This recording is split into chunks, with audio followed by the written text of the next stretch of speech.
தமிழகத்தில் இன்று முதல் அனைத்து ஓட்டுநர் உரிமங்கள் மற்றும் பதிவுச் சான்றிதழ்கள் அஞ்சல் மூலமாக மட்டுமே அனுப்பி வைக்கப்படும் என அரசு உத்தரவிட்டுள்ளது. விவரங்களோடு இணைகிறார் செய்தியாளர் காண்டீபன். வணக்கம். விவரங்கள்.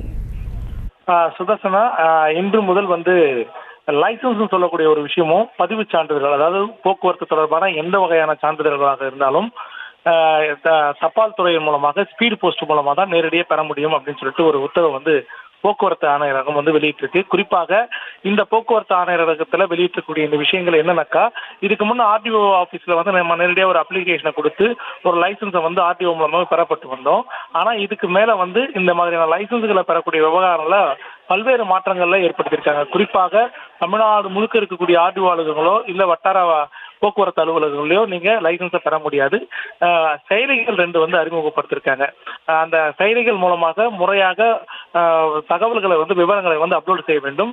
அப்படி அப்லோட் செய்யப்பட்ட பிறகு அவர்களுக்கு உண்டான லைசன்ஸோ அல்லது பதிவு சம்பந்தப்பட்ட விண்ணப்ப விவரங்களோ எதுவாக இருந்தாலும் அஞ்சல் துறை மூலமாக ஸ்பீடு போஸ்ட் மூலமாக தான் அவர்களுடைய இல்லத்திற்கு வரும் சொல்லியிருக்காங்க. குறிப்பாக இந்த 2 வகையான செயலிகள்ல அப்லோடு செய்யக்கூடிய விவரங்கள் சரியானதாக இருக்க வேண்டும். அதாவது அவர்களுடைய முகவரி மற்றும் தொலைபேசி எண், இந்த 2 செயலிகளும் சரியான முறையில் அப்லோடு செய்திருந்தால் மட்டுமே அந்த ஸ்பீட் போஸ்ட் ஆனது அவர்களுடைய இல்லத்தில் டெலிவரி செய்யப்படும்.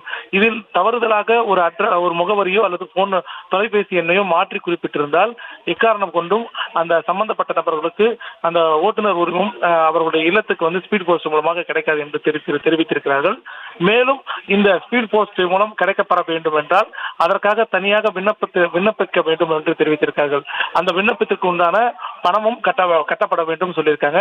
இன்னொரு முக்கியமான விஷயம், சப்போஸ் நம்ம அந்த விண்ணப்பித்த பிறகு அந்த போக்குவரத்து துறையிலிருந்து கிடைக்கக்கூடிய அந்த லைசன்ஸ் அவர்களுடைய இல்லத்திற்கு சம்பந்தப்பட்ட நபருடைய இல்லத்திற்கு வரும்போது அந்த வீடு பூட்டப்பட்டிருந்தாலோ இல்ல முகவரி மாற்றப்பட்டிருந்தாலோ மீண்டும் அந்த லைசன்ஸ் ஆனது தலைமை போக்குவரத்து ஆணையரக அலுவலகத்துக்கு திரும்ப வந்துவிடும். மீண்டும் முறைப்படி அந்த செயலி மூலமாக மீண்டும் அந்த லைசன்ஸை பெறுவதற்கு விண்ணப்பத்திற்கு உண்டான தபால் வில்லைகளை ஒட்டி அனுப்பப்படும் பட்சத்தில் மட்டும் அந்த ஸ்பீட் போஸ்ட் மூலமாக சம்பந்தப்பட்ட நபருக்கு அந்த போக்குவரத்து துறையின் மூலமாக லைசன்ஸ் திருப்பி அனுப்பப்படும் என்று ஒரு குறிப்பு கொடுத்திருக்காங்க.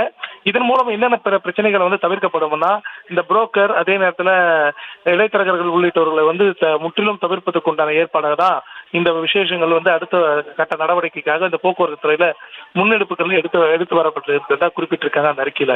சுதர்ஷனா, செய்திகளை உடனுக்குடனும் துல்லியமாகவும் தெரிந்து கொள்ள சப்ஸ்கிரைப் பண்ணுங்க.